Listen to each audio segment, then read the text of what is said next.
Hello friends, welcome to my channel Riya study centre. So friends, कई बार आपको exams में क्वेश्चंस पूछे जाते हैं मानव शुक्राणु का नामांकित चित्र बनाना या फिर उसका वर्णन करना। ठीक है, तो अगर आपको नामांकित चित्र बनाने कहा जा रहा है तो आप केवल उसका डायग्राम बना सकते हैं, लेकिन अगर आपको चित्र के साथ उसका वर्णन करने को कहा जाता है तो आपको उसका वर्णन करना पड़ेगा।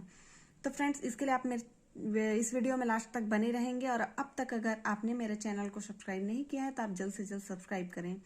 तो चलिए हम वीडियो स्टार्ट करते हैं। फ्रेंड्स, आपको ये तो मालूम ही होगा कि मानव का जो शुक्राणु होता है वो 3 भागों में बटा होता है। ठीक है, पहला भाग जो होता है उसका वो है हेड, जिसे हम हिंदी में शीर्ष कहते हैं।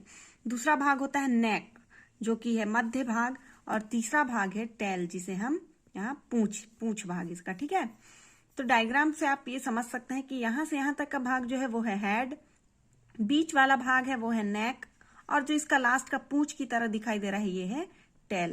ठीक है, तो आपको इसका डायग्राम बनाने में ज्यादा कोई कठिनाई नहीं होनी चाहिए, बहुत इजी है इसका डायग्राम, आप भी इसको आराम से बना सकते हैं और इसमें बहुत ज्यादा आपको नेम्स वगैरह याद करने की भी कोई झंझट नहीं है। इसका जो शीर्ष भाग होता है, हेड होता है, वो एक चम्मच के आकार का होता है। आपको दिखाई दे रहा होगा, ये एक चम्मच के आकार का होता है। इसके अधिकांश भाग में अंडाकार केंद्रक होते हैं। ठीक है, अब ये अंडाकार केंद्रक आपको दिखाई दे रहा होगा। ये जो आपको हेड कैप दिखाई दे रहा है टोपी की तरह, इसके अंदर जो ये डॉट्स दिखाई दे रहे हैं यही है केंद्रक, जिसे हम कहते हैं न्यूक्लियस। ओके, तो इस तरह आप इसका नाम भी याद करते जाएंगे। ये जो बाहरी परत ये आपको ब्लैक कलर में दिखाई दे रहा है ये है एक्रोसोम। इसके बाद अंदर एक टोपी की तरह दिखाई दे रहा है ये है हेड कैप, और इसके अंदर जो डॉट्स हैं ये है न्यूक्लियस। 3 नेम्स आपको इजिली याद हो गए होंगे, acrosome, head cap and nucleus. ठीक है, ये आपका हेड वाला पोर्शन है। शीर्ष के ऊपर एक उभार पाया जाता है जिसे एक्रोसोम कहते हैं। ये शीर्ष है ना। सबसे अंदर क्या है, न्यूक्लियस। न्यूक्लियस किससे ढका हुआ है, हेड कैप से ढका हुआ है। इसके ऊपर एक परत पाया गया है, कौन सा, ये उभार है जिसे कि एक्रोसोम कहा जाता है। तो ये हो गया इसका हेड वाला भाग।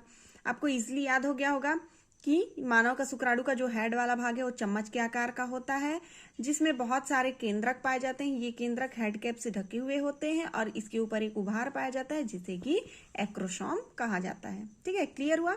अब हम आते हैं इसके नीचे नेक वाले भाग में। इसका दूसरा भाग है मध्य भाग, जिसे हम मिडिल पीस भी कहते हैं। तो ये कैसा होता है, तो ये जो है ये अपेक्षाकृत छोटा होता है। ठीक है, ये छोटा ही होता है। इस भाग में 2 सेंट्रियोल होते हैं, है ना। इसमें 2 सेंट्रियोल होते हैं और यह अक्षीय तंतु युक्त होता है, जिसमें गति के लिए माइटोकॉन्ड्रिया होते हैं। ठीक है, यहाँ पर गति के लिए क्या होते हैं, माइटोकॉन्ड्रिया पाए जाते हैं। और यहाँ पर आपको जो डॉट दिखाई दे रहा है ब्लैक कलर का, जिसे हम कहते हैं प्रॉक्सिमल। ठीक है, इसका नाम आपको याद कर लेना है। तो इसका नेक वाला भाग छोटा होता है, आपको ध्यान देना है, और इसमें 2 सेंट्रियोल होते हैं और ये अक्षीय तंतु युक्त होता है जिसमें कि माइटोकॉन्ड्रिया पाए जाते हैं। ये हो गया इसका नेक वाला भाग। अब हम आ जाते हैं टेल वाले, पूंछ वाले भाग में। तो ये अग्र तथा पश्च भाग में विभाजित होता है, ये आगे और पीछे। ठीक है, अग्र और पश्च में विभाजित होता है। ये अक्षीय तंतु की सहायता से गति करता है और यही जो है वो अक्षीय तंतु की सहायता से गति करता है। ठीक है, इसमें क्या पाए जाते हैं, फिलामेंट्स वगैरह भी होते हैं। इसका पिछला भाग जो होता है झिल्ली द्वारा घिरा नहीं होता है। पिछला भाग ये है वो जो है वो झिल्ली के द्वारा घिरा हुआ नहीं होता है, इसके अंतिम भाग कहते हैं और इसे ही इसका अंतिम भाग कहते हैं, एंड पीस।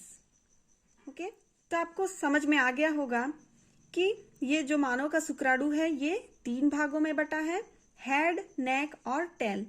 इसका डायग्राम आपको बना लेना है और फिर अगर इसका आपको वर्णन करना है तो आप फर्स्ट नंबर में हेड का वर्णन करेंगे। हेड का वर्णन क्या था कि इसमें ये जो है वो एक चम्मच के आकार का होता है जिसमें बहुत सारे केंद्रक पाए जाते हैं। केंद्रक हेड कैप से घिरा हुआ होता है और उसके ऊपर एक उभार पाया जाता है जिसे एक्रोसोम कहा जाता है।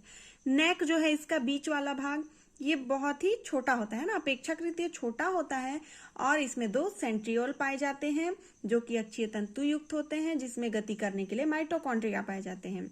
और इसका टेल वाला भाग जो है ये पतला होता है, आपको तो दिखाई दे रहा है, और अग्र और पश्च भागों में विभाजित होता है। और इसका जो अक्षीय तंतु की सहायता से है ये गति करता है, ये टेल वाला भाग है ना। और इसका पिछला भाग जो है वो झिल्ली द्वारा घिरा नहीं होता है और इसे ही अंतिम भाग इसका कहा जाता है। तो इस तरह से आप मानव शुक्राणु का नामांकित चित्र बनाकर उसका वर्णन कर सकते हैं, जो कि बहुत ही आसान है। आई होप आपको समझ में आ गया होगा कि मानव शुक्राणु का अगर आपको क्वेश्चन दिया जाता है तो आप इसका डायग्राम बनाकर इसका नेम के साथ इसका आप वर्णन किस तरह से फ्रेंड्स, अगर आपको ये वीडियो अच्छी लगी हो तो आप इसे लाइक शेयर एंड कमेंट्स करना ना भूलें। एंड नेक्स्ट वीडियो आपको किस टॉपिक पे चाहिए भी आप मुझे कमेंट्स कर सकते हैं। Thank you.